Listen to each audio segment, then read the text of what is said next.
Hello, everybody, and welcome to another video. Today it is the 26th of October. Today, again, will be just a general frontline updates. And so we will begin with the Kherson region, where today was really uneventful in comparison to other days in this area. Really, you just saw some small scale probing attacks by the Ukrainians. And the towns that were mentioned by the Russians are Ishchenka, Ruskinske over here. It is overlapped by some of the units, but you can see that this town is pretty large in comparison to some of the other ones over here. This town over here, Piatikati, it's always reported on by the Russian sources. They're always saying that it's being attacked by different scouts or like probing operations. And we've never actually seen footage of Ukrainians in this town, so I changed the marking to red. Obviously, this could be fluid because you have scouts going in and out depending on the situation, if there's some like artillery strike in there. But it's safe to say that it is closer to the Russian grasp of control. But anyway, there was also some reported fighting in Dudchani. But again, this is all small scale and localized compared to really the fighting that has occurred in recent weeks. This is mainly due to the fact that there's been a lot of rain recently and the temperature is not that good. It's not hospitable for mechanized assaults. You're seeing a lot of mud that's sort of bogging down Ukrainian offensive operations, and so it's actually better for the defenders. Also, the Russians are using the water and irrigation systems to sort of act as defensive fortifications, sort of as trenches, because a lot of this area in southern Kherson is actually primarily used for agriculture. It's not really an area for settlements. You do have a few minor settlements in this entire area, but mainly this entire area is just filled with agricultural fields.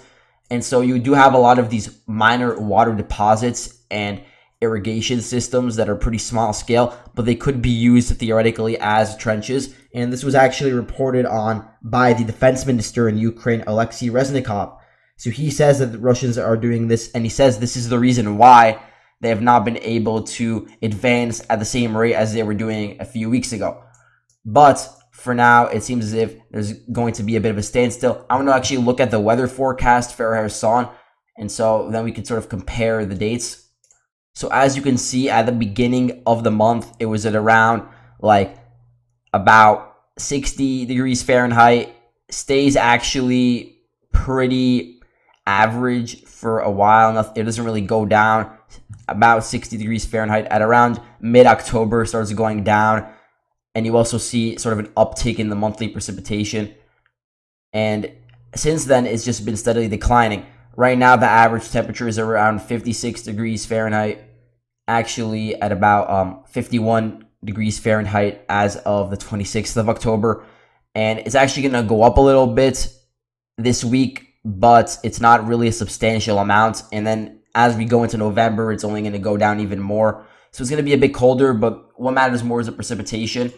And so over here, I have the 10-day weather forecast for Kherson, the city. But I think that it's basically the same thing on the front lines because they're only like a few dozen kilometers apart.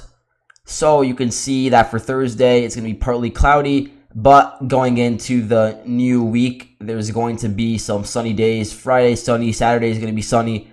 Sunday, there's going to be some rain, but then Monday, Tuesday, also going to be very sunny. Wednesday, partly cloudy, and then from there, it just starts getting much worse in terms of the weather conditions as we're getting into winter. But it seems as if there's like one last window of opportunity for any sort of larger scale offensive operations. Perhaps there's going to be another week or a few days in November where the temperatures will be relatively warm, or there's just not going to be a lot of rainfall, and then potentially you could see some sort of Ukrainian assault.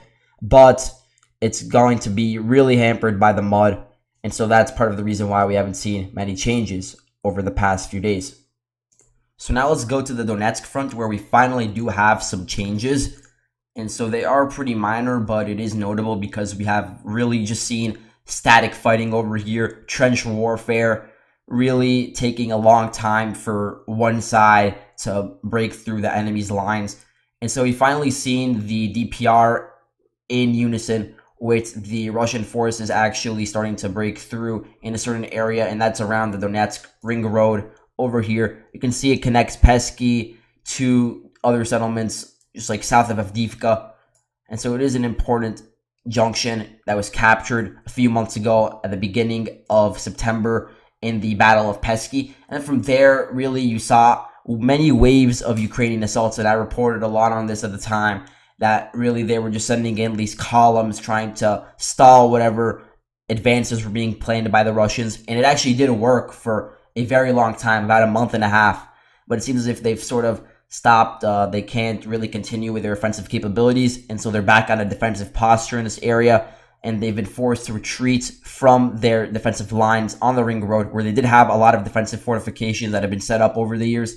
So they're now withdrawing to the bodies of water in Vodiane. Russia has been able to take some of the apartment buildings and some of the residential houses in this area, just in the southern part of the town, and they're still fighting along the ring road south of Opitny, but they are still advancing in this direction, and they could potentially reach the bodies of water, these little ponds over here, over the next few days. The thing is, if they're able to take control of Vodiane, then from there they can sort of flank Opitny, because they already have positions to the east of Opitny over here.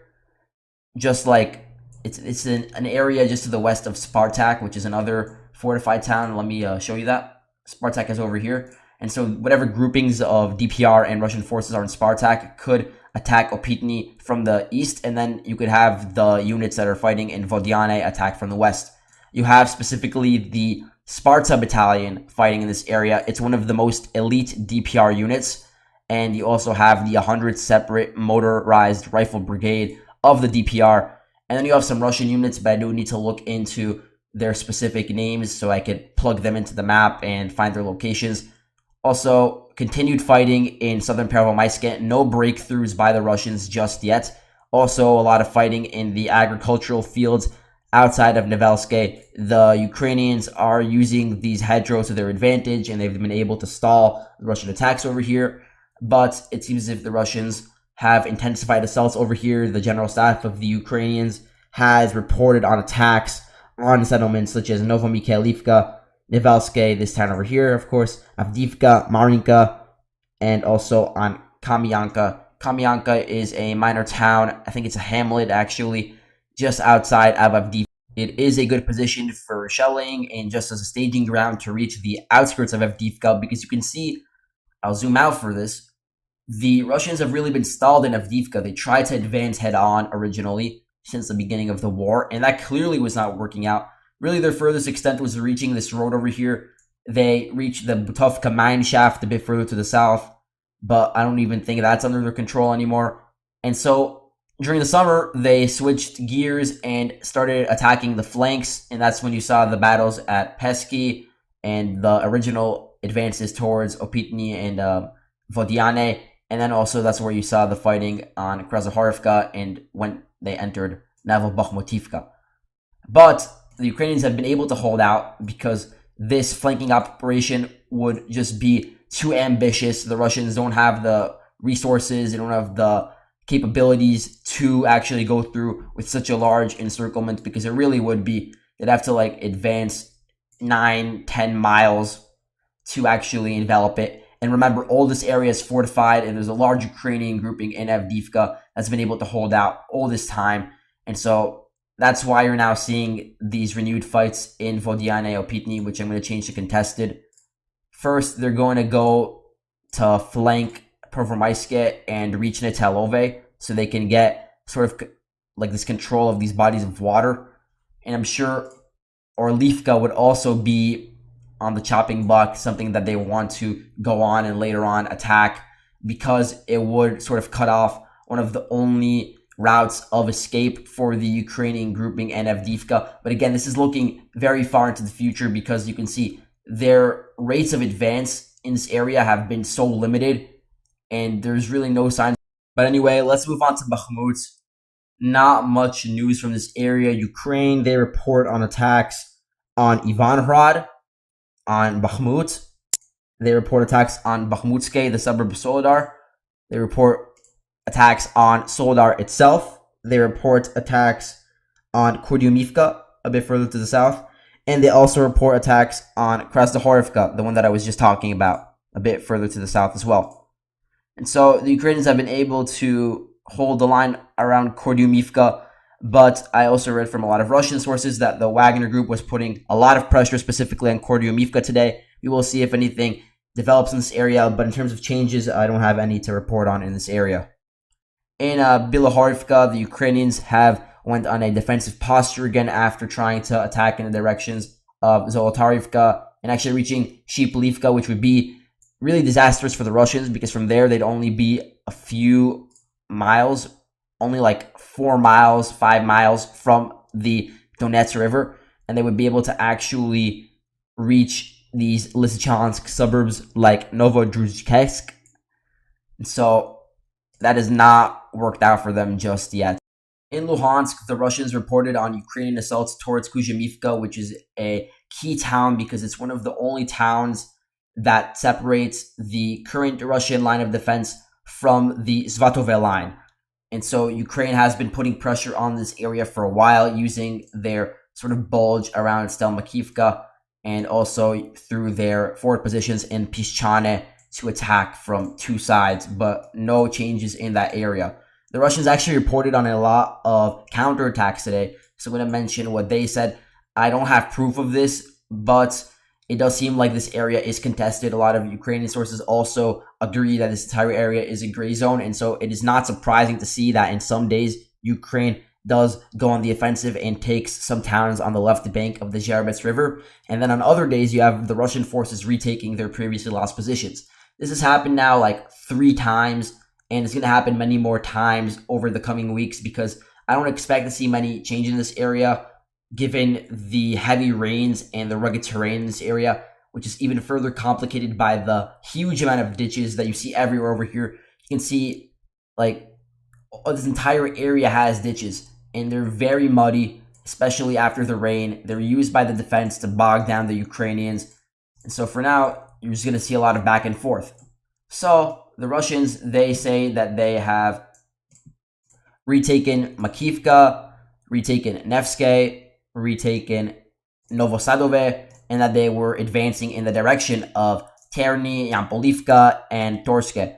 And so this was reported on and was mentioned that the 3rd Motor Rifle Division was involved in these operations after they were initially able to stop some Ukrainian advances that were a bit further south in the area of Nevsky. And so the grouping in Ploschanka was sent in to stop them. And then they were actually able to gain some ground themselves. But it seems as if this is just like local fighting back and forth, as I said. The Ukrainians do still have control of Karmazhinivka, though, and so they've been trying to advance towards Kovalivka in the past 24 hours because from there they can pretty much reach the outskirts of Svatove city. And as I talked about yesterday, they can go on a two-pronged attack and isolate the Russian groupings in Raihorodka, working in tandem with the Ukrainian groupings that took over this town over here, Miasa Zarivka. And so in this town, we actually saw footage of Russian POWs. There were only like 2 that I saw, so not that much, but it does confirm that it's still under Ukrainian control and that they are continuing to advance, trying to reach the R66 road, which is this one over here. It is very important in order to get the heights around Svatove so they can just rain artillery fire down the city and destroy any path of retreat. Now, a bit further to the north, we've seen the front stabilize in this area with some rumors of Perestrovneve falling. I can't confirm this, but I'll look into it and update the map accordingly if this actually turns out to be true. But for the most part, it seems as if the Russians are actually able to hold this line and that the Ukrainians have actually went on a defensive posture in this area after trying to break through in several areas and failing. And so their current line is pretty solid, so I don't expect to see any sort of Russian breakthroughs towards Kupiansk anytime soon, especially with the very rugged terrain in northern Luhansk, which really does hamper any sort of mechanized assaults or tank assaults. But anyway, let's move on to some of the airstrikes that were mentioned today. Some of them were airstrikes, some of them were probably just drone strikes with the Shaheeds. We've seen just constant Shaheed strikes, and also a lot of reports from the Ukrainians that they've shot them down over the past few weeks. And so today, the Ukrainians say that there were 19 that were launched by Russia, and that of those 19, 17 were shot down. I obviously can't confirm this myself, but they say that 15 were shot down over the Odessa region, 13 in Mykolaiv, and then 2 in Vinnytsia. In terms of where these drones hit, the ones that were not shot down hit areas such as Dnipro, which I'll highlight, Pavlohrad, where I do have a video that you can click on, but there's not much detail in it. Mykolaiv, there was one in Zaporizhia, and there was also one in the Kiev region, but the Ukrainian government officials were not specific about which target was hit. So yeah, that's something that's happened a lot. They're keeping a lot of the targets that are hit secret from the public, which is understandable in a military context. So that's it for today. Thank you all for watching, and I'll see you later.